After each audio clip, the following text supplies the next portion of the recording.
ಅದೇನೋ ಅಲ್ಲಿ ಬೇರೆ ದೇಶದಾಗ ಆಲಕತೈತಿ, ನಾವು ಸುಮ್ ಕೂತ್ರ ಅದು ನಾಳೆ ಬಾಂಬ್ ನಮ್ಮ ಮನೆಗೆ ಬರ್ತದ. ಅದು ಒಂದೊಂದು ಬಾಂಬ್ಗಳು ಹೆಂಗದವ ಅಂದ್ರ ಇಡೀ ಒಂದು ಖಂಡಗಳನ್ನೇ ಸುಡ್ತಕ್ಕಂತ ಬಾಂಬ್ಗಳು ಇವತ್ತದವ. ಮಾನವ ಧರ್ಮಕ್ಕೆ ಜಯವಾಗಲಿ, ವಿಶ್ವಕ್ಕೆ ಶಾಂತಿ ಸಿಗಲಿ ಅಂತಕ್ಕಂತ ಶಾಂತಿ ಸಂದೇಶವನ್ನು ಸಾರಿರ್ತಕ್ಕಂತ ದೇಶ. ಜಗತ್ತಿನ ಯಾವುದೇ ಮೂಲೆಯಲ್ಲಿ ಯುದ್ಧ ಆದ್ರೆ ಮಾತ್ರನೇ ಅವರು ಶಸ್ತ್ರಾಸ್ತ್ರಗಳನ್ನ ಮಾರಾಟ ಮಾಡ್ಲಿಕ್ಕೆ ಸಾಧ್ಯ ಆಗ್ತದೆ. ಯುದ್ಧ ಯಾವ ಕಾಲಕ್ಕೂ ಕೂಡ ಮಾನವ ಕುಲಕ್ಕೆ ಒಳ್ಳೇದಲ್ಲ. ಇವತ್ತು ಜಗತ್ತಿನಲ್ಲಿ ಶಾಂತಿ ನೆಲೆಸಬೇಕಾದ್ರೆ ಅಮೆರಿಕನ್ ಈ ಫ್ಯಾಸಿಸ್ಟ್ ಧೋರಣೆಯನ್ನ ಕೊನೆಗೊಳ್ಳಬೇಕಾಗಿದೆ. ಯುದ್ಧ ಸಾಮ್ರಾಜ್ಯಶಾಹಿಗಳ ಮೆದುಳಿನಲ್ಲಿ ಹುಟ್ಟಿ ಅದರ ಸಾವು ಬಡವರು, ಕಾರ್ಮಿಕರು, ಶೋಷಿತ ವರ್ಗದ ಶವದೊಂದಿಗೆ ಅಂತ್ಯ ಆಗ್ತದೆ. ಯಾಕಂದ್ರೆ ಬಿಜಾಪುರದ ಪ್ರತಿನಿಧಿಗಳನ್ನು ಹಿಡಿದು ನಮ್ಮ ದೇಶದ ಪ್ರಧಾನಮಂತ್ರಿಯವರಿಗೆ ಅವ್ರ ನಿಲುವನ್ನ ಸ್ಪಷ್ಟಪಡಿಸಬೇಕು.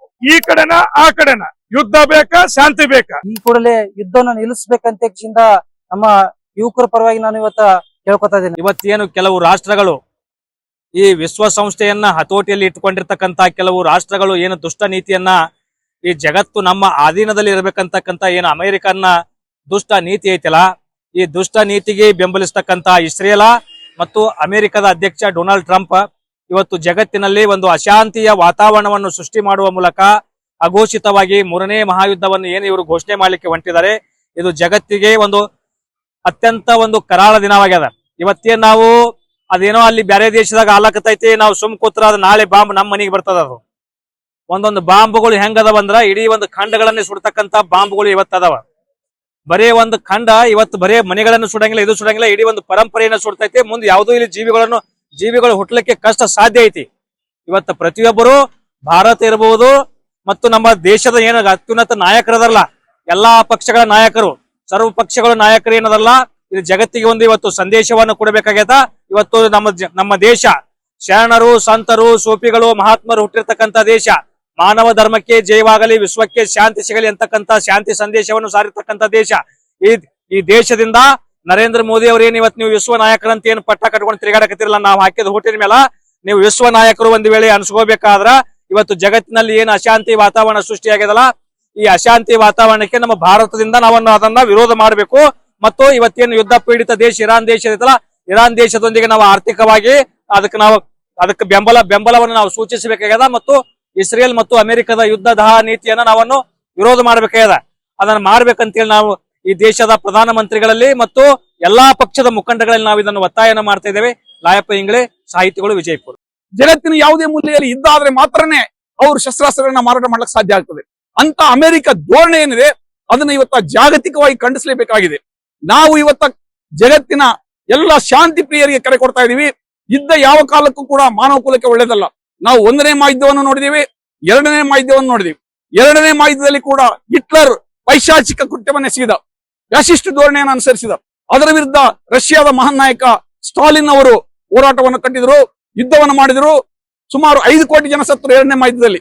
ಅದರಲ್ಲಿ ಬರೀ ರಷ್ಯಾದಿಂದನೇ 2 ಕೋಟಿ ಜನ ಪ್ರಾಣ ಕೊಟ್ಟರು. ಅವಾಗ ಮಾತ್ರನೇ ಆ ಯುದ್ಧ ಕೊನೆಗೊಳ್ಳಕ್ಕೆ ಸಾಧ್ಯ ಆಯ್ತು. ಕೊನೆಗೆ ಅಮೆರಿಕ ಹೋಗಿ ಶಬಾಸ್ಗಿರಿ ತಗೊಳ್ಳಿಕ್ಕೆ ಹಿರೋಶಿಮಾ ನಾಗಸಾಕಿ ಮೇಲೆ ಬಾಂಬ್ ಹಾಕಿದ್ರು. ಆದರೆ ಈ ಟ್ರಂಪ್ ಏನು ಅಧಿಕಾರದಲ್ಲಿ ಬಂದಿದ್ದಾರೆ, ಸಂಪೂರ್ಣ 3ನೇ ಮಹಾಯುದ್ಧಕ್ಕೆ ತಯಾರಿ ನಡೆಸ್ತಾ ಇದ್ರು. ಇವತ್ತು ಅರಬ್ ಕಂಟ್ರಿಗಳ ಮೇಲೆ ಏನ್ ದಾಳಿ ಮಾಡ್ತಾ ಇದ್ರೆ, ಅದು ವೆನೆಜುವಾ ಆಗಿರ್ಬೋದು, ಹಿಂದೆ ಸದ್ದಾಂ ಹುಸೇನ್ ಕೂಡ ಗೆಲ್ಲಿಸಿದ್ರು. ಏನ್ ಮಾಡಿದ್ರು ಅವ್ರ ಮೇಲೆ? ಸದ್ದಾಂ ಹುಸೇನ್ ಕೆಮಿಕಲ್ ವೆಪನ್ಸ್ ನ ಇಟ್ಕೊಂಡಿದ್ರು ಅಂತ ಹೇಳಿದ್ರು. ಬಟ್ ಸದ್ದಾಂ ಹುಸೇನ್ ಕೊಲೆಯಾಗಿ ಗಲ್ಲಿಗೇರಿಸಿದ ನಂತರ ಇವತ್ತಿನವರೆಗೆ ಅಮೆರಿಕ ಅದನ್ನ ಪ್ರೂವ್ ಮಾಡಕ್ಕಾಗಿಲ್ಲ. ಬರೀ ಸುಳ್ಳು ಮಾಡಿ ಒಂದು ದೇಶದ ಸರ್ವೋಚ್ಚ ನಾಯಕರನ್ನ ಕೊಲೆ ಮಾಡೋದಾಗ್ಲಿ, ಕಿಡ್ನಾಪ್ ಅಥವಾ ಬಾಂಬ್ನಲ್ಲಿ ಹತ್ಯೆ ಮಾಡೋದಾಗ್ಲಿ, ಇದು ಅತ್ಯಂತ ಹೇಯವಾದ ಘಟನೆ. ಇದಕ್ಕೆ ಖಂಡಿಸಲಿಕ್ಕೆ ಪದಗಳೇ ಸಾಲದು. ಇವತ್ತು ಜಗತ್ತಿನಲ್ಲಿ ಶಾಂತಿ ನೆಲೆಸಬೇಕಾದ್ರೆ ಅಮೆರಿಕನ್ ಈ ಫ್ಯಾಸಿಸ್ಟ್ ಧೋರಣೆಯನ್ನ ಕೊನೆಗೊಳ್ಳಬೇಕಾಗಿದೆ. ಅದಕ್ಕೆ ಎಲ್ಲಾ ಶಾಂತಿ ಪ್ರಿಯರು ಒಂದಾಗಿ ಹೋರಾಟ ಬೆಳೆಸಬೇಕು. ಇವತ್ತು ನಾವು ಸಾಂಕೇತಿಕವಾಗಿ ಬಿಜಾಪುರ ನಗರದ ಡಾಕ್ಟರ್ BR ಅಂಬೇಡ್ಕರ್ ವೃತ್ತದಲ್ಲಿ ಪ್ರತಿಭಟನೆಯನ್ನು ಹಮ್ಮಿಕೊಂಡಿದ್ದೀವಿ. ಎಲ್ಲ ಪ್ರಗತಿಪರ ಸಂಘಟನೆ ಮುಖಂಡರು ಬಂದು ಭಾಗವಹಿಸಿದ್ರು. ಇವತ್ತ ಈ ಒಂದು ಯುದ್ಧ ಕೊನೆಗಾಣದೇ ಇದ್ರೆ ನಾವು ನಮ್ಮ ದೇಶದ ಸರ್ಕಾರದ ಮೇಲೆ ಒತ್ತಡ ಹಾಕಬೇಕಾಗಿದೆ. ನೀವು ಸ್ಪಷ್ಟಪಡಿಸಿ, ಯುದ್ಧದ ಪರವಾಗಿದ್ದೀರಾ, ಶಾಂತಿ ಪರವಾಗಿದ್ದೀರಾ? ಶಾಂತಿ ಪರವಾಗಿದ್ರೆ ಯುದ್ಧ ಮಾಡುವವರನ್ನ ಖಂಡಿಸಿ, ಅವ್ರ ಜೊತೆ ಸಂಬಂಧ ಇಟ್ಕೊಳ್ಬೇಡಿ, ತಿರಸ್ಕಾರ ಮಾಡಿ ಅಮೆರಿಕ ಮತ್ತು ಇಸ್ರೇಲ್ನ.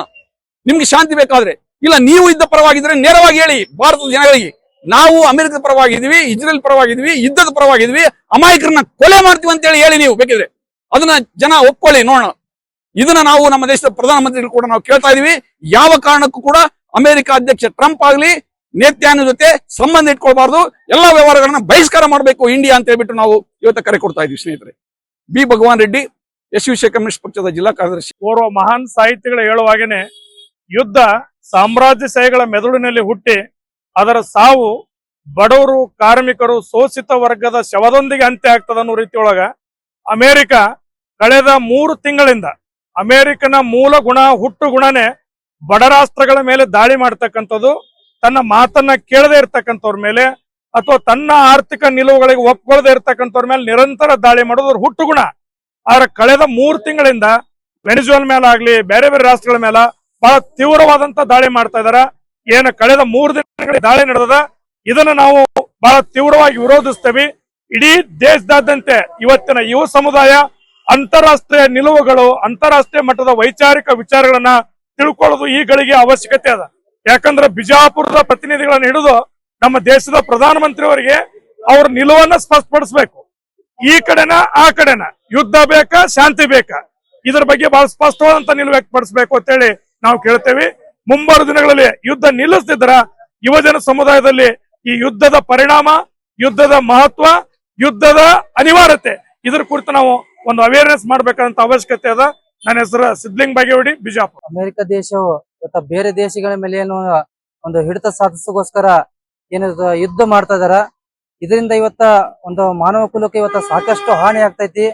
ಮತ್ತು ಈ ಒಂದು ಯುದ್ಧದಲ್ಲಿ ಅಮಾಯಕರು ಮತ್ತು ಸಾಕಷ್ಟು ಆಸ್ತಿ ಪಾಸ್ತಿಗಳು ಹಾನಿ ಆಗ್ತಾವು. ಯಾವುದೇ ಕಾರಣಕ್ಕೆ ಇವತ್ತ ಈ ರೀತಿ ಅಮೆರಿಕ ಬೇರೆ ದೇಶಗಳ ಹಾನಿ ಮಾಡಬಾರದು ಮತ್ತು ಈ ಕೂಡಲೇ ಯುದ್ಧನ ನಿಲ್ಲಿಸಬೇಕಂತ ನಮ್ಮ ಯುವಕರ ಪರವಾಗಿ ನಾನು ಇವತ್ತ ಕೇಳ್ಕೊತಾ ಇದ್ದೀನಿ. ನನ್ನ ಹೆಸರು ಸಿದ್ದರಾಮಯ್ಯ ಹಿರೇಮಠ.